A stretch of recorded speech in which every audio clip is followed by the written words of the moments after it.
care of yourself first, and then everything else falls into line. I'm talking to you today about self-care. My name is Michelle Newstetter, and I am so glad that you're here and you're watching. I hope that I can add some value to you today. So, self-care. Such a neglected piece in so many people's lives, and yet it's such an important topic for us to discuss. I hear so many people say things like, I just don't have time to take care of myself, or I'm always putting other people first. I'm always taking care of others, and so that leaves me neglected. And that's such a sad thing. We need to take care of ourselves in order to be better able at taking care of others. We're going to be better equipped to take care of others when we've taken care of ourselves first, because we're going to be functioning at a much more optimal performance level, and so then we're going to have the energy and the resources in order to really manage all those stressors and people and things that are in our lives. I mean, that's why they say on airplanes, right? When the mask drops, you put yours on first before helping somebody else, right? Because you're going to be better equipped to take care of somebody else when you've done your piece first. It's so important. Now, when I talk about self-care, I'm always looking at some of the main pieces, what I call pillars of self-care.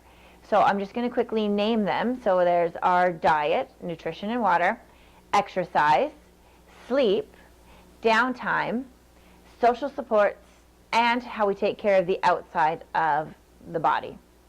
Now, we are a three-part being. We have a spirit. That's where we hold all of our core belief systems, our perceptions of the world, our values. They're all held in our spirit realm.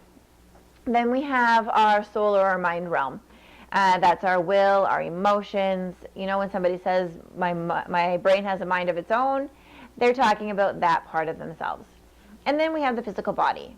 And in our physical body is where our brain lies. And our brain, honestly, is the epicenter of it all, right? Like, it controls how we think, how we feel, what we do. And so we have to take care of that in order for it to be functioning properly so that we can function properly. What happens when the brain gets run down is it shuts off any processes that we don't need for survival. So in most instances, that's our higher order cognitive functions like logic and reasoning.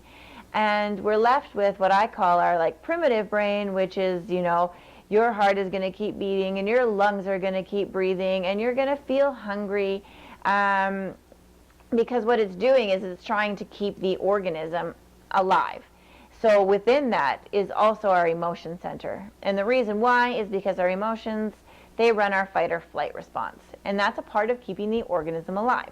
So if we don't have, you know, our functional logic and reasoning working, but we have our emotion center working, I mean, really, how are we processing those stressors, those things that might cause anxiety, the other people in our world? How are we really managing that? We're managing it through our emotions. And emotions aren't reality, right? They're a filtered version of how we see reality, how we're currently perceiving reality, based on our thought process at the time. Feelings are such a fickle thing, right? They change so quickly based on how we're reasoning, what we're thinking about, whether we're being positive or negative in our thinking process. So therefore, our emotions and our feelings, they just are not reality. So if that's what we're using as our background reasoning, it's not going to be very effective. And that's why we tend to be more on edge, easily aggravated, hit our last straw much more quickly, become more sad when we're run down, when we're tired, when we're hungry, when we're thirsty, things like that. So to get into this a little bit further, I mean, our nutrition, our diet, that's all of the energy that we're taking in the day, right? That's our calories. That's what's going to fuel the body and the brain. Think about your car. you have to put gas in it if you want it to run. And if you don't fill that up, it's certainly not going to run very effectively for you, right? And so our body needs fuel in order to function properly. We need to be making wise choices in what we choose to put into our body as fuel, because, you know, just because all of those lovely beige foods set off these beautiful fireworks in our brain does not mean that they're effectively fueling the body. They taste good, but they're really not giving us the type of energy that we actually need. And we actually feel much more energetic when we put in things like vegetables and fruit, carbs, but good carbs. And, you know, our proteins are more for like the restoration of our muscles and things like that, but we do really need them. Water as well, though, right? Our bodies are made mostly of water, and so we need to be replenishing that water. It also carries oxygen, and our body needs that oxygen, and our brain most especially, because it is such a huge piece of our body, it uses the bulk of the oxygen that we put into our body. This is why exercise is also so important. Exercise, it gets the blood flowing, it gets us breathing a little bit more deeply, so it increases our oxygen flow as well. And so exercise is such an important part of that, getting enough oxygen to the brain. But exercise also is energy. It's use of energy, and energy breeds energy. So, you know, if you want to feel more energetic, you need to get exercise. You know, what is that most common excuse to not go out for a walk or go to the gym? I'm too tired, right? But the reality is when you get up and you start moving, you stop feeling so tired. You get that little burst of energy, right? It also releases endorphins, and endorphins make us happy. So we need to be checking in on, are we getting any exercise in our daily lives? I mean, we can get it so simply. We can go for a walk. You know, if you have a dog, take your dog for a walk. If you live in a multi-story house, you know, do your laundry and take it from the top floor all the way down to the bottom, if that's the case, or the other way around, you know, run those stairs a little bit. It's so easy to get exercise in our daily routine. We just have to find those opportunities that we can just, you know, put something in there that would be energy, right? You know, go wash your car at the car wash and really scrub it with that scrubby brush, and that's energy, that's exercise. When it comes to our sleep, I mean, how many people are getting 6 hours, 5 hours of sleep and saying, oh, that's all I need? Well, okay, we can train ourselves to sleep less, but then we go through the wrong numbers of sleep cycles, or we go into just deeper sleep for the entire period rather than getting the entire range of the sleep cycle, which is what we actually need, because our brain does all of its necessary work within the whole gamma ray, the whole range of the sleep cycle. And so it's really important that we get that. So many people just seem like they're just chronically fatigued because they're just not getting good sleep. And because we have so many stresses in our lives, it seems like people are having a harder time shutting off at night, and sometimes waking up in the middle of the night and having some hard time falling back asleep. So because of that, I'm going to be attaching a document about sleep hygiene and how important it is to start to engage a process where you create a routine around your sleep, because it is such an important piece for us. Because when we're tired, again, we're run down, and then we're just not going to be thinking logically clearly, and we're going to be more emotional. Downtime. Downtime is so important. We so underestimate just taking, 5, 10, 15 minutes of downtime, but we need that, and we need it every single day. Your brain works so hard all day long, and you need to give it a rest. And when we're watching television and when we're sleeping, our brain is not getting rest at those moments. In fact, our brain works really, really hard when we're sleeping.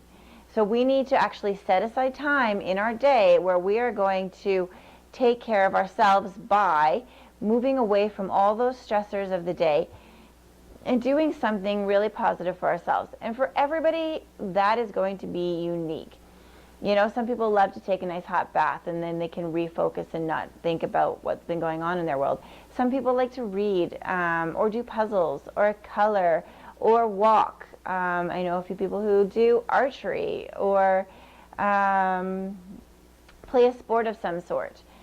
And those things are really helpful in us getting away from those stresses that are impacting us on a daily basis. And so that we can get some of that restorative rest for our brain.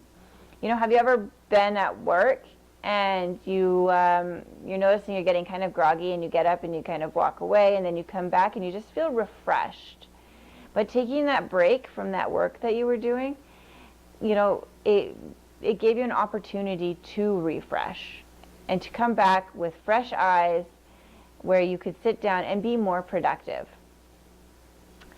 Our social supports. We have so many people in our lives that either fill us or drain us. And we want to be spending as much time as we can with those people in our world who fill us. When we walk away from those interactions, we feel more energetic, we feel more motivated, we're uplifted, and it's such an important thing for us. And some of our friends might be a little more pessimistic, and those interactions are going to make us feel more drained when we have to deal with those people. So we want to make sure we just limit that time and we spend more time with the people who are going to lift us up and fill us. And then, as I said, the other one is how we take care of the outside of the body. So whether or not you brush your teeth or you take a shower, do you put on clothes that you feel good in? Do you sit around all day and laze around on your sofa and watch television? You know, as I said during that time when we talked about exercise, if energy breeds energy, well, what does being sedentary do? It breeds that feeling of lethargy, of being lethargic. It breeds on itself as well and creates more of itself. That's why if you sit around watching television, you tend to feel more tired, less motivated. You don't really want to do anything. So we need to discover that and get up and start moving around. Also within that is how we carry ourselves. Do we slump over and look down when we're walking? And, you know, when we're sitting, are we using good posture? Because it has such an impact on how we feel. And that's because we carry most of our stress in our upper back. And so when we are experiencing that, when we're hunched and we're looking down and we're kind of slumpy, it's telling our brain that there is something to be depressed, stressed, anxious about, just based on our body language. It speaks volumes to our brain. And this brings me to kind of my final point that I want to talk about right now, and that's about how we value ourselves. When we take care of ourselves, we are telling ourselves that we are worth taking care of. So it increases our sense of value, and it often will rectify some of the issues that we're facing on a daily basis, whether we're facing depression or anxiety or, you know, some kind of like work-life stress. We're less impacted by that when we've been taking care of ourselves. And so, you know, it builds self-confidence, and it also reduces those negative emotions that we feel so consistently. So below the video, I will have a few handouts for you just to help give you some practical tools on ways that you can make some shifts in your own self-care so that you are working at a more optimal performance level and not allowing yourself to get to that place where your logic and your reasoning are shutting off and you're having to use all of your emotional resources in order to manage that. I will go into these things in a little bit more depth in another video, but I hope this has given you a little bit of information, a little bit of insight, so that you can start to take a look at what you're doing in your life and those areas where maybe there's a little bit of room for improvement.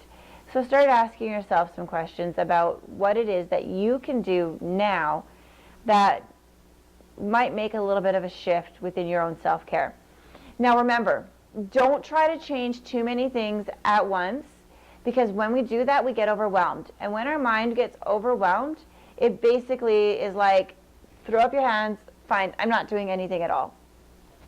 That's what happens in our mind. Like, as an example of that, have you ever had your house be like really super messy and you walk in and you're just like, oh my goodness, I just don't even know where to start. And it's like, oh, I'm just not going to do it. Like, I'm just going to turn around and like shut the door and walk out and go see a movie.